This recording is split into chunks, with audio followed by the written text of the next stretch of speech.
Peygamberimiz sallallahu aleyhi ve sellem özünün hadisinde "Ela uhbirukum" sizlerge haber vereyim, aytayım mı?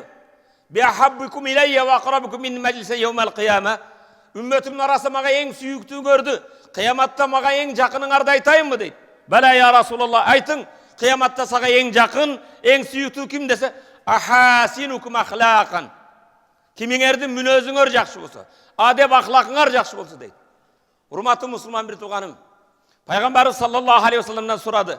Суила Расул саллаллаху алейхи вассалам ан аксар ма юдхилун насал джанната. Адамдардын жаннатка кирүүсүнө себеп боло турган эң улуу ибадаттар, эң кайсы ибадаттар? Пайгамбар айтты: "Такваллах", сиз орозодо алган, үйрөнгөн 30 күндүк таква, ва хуснул хулук, жакшы мүнөз дейт.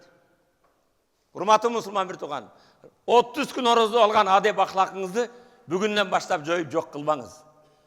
Жараткан Аллах табарак ва 30 күн орозодо кармаган орозоңорду, кыямдарды, кырааттарды, тасбih таhlilдерди, рүкү саждаларды жараткан Аллах Таала кабыл кылган болсун.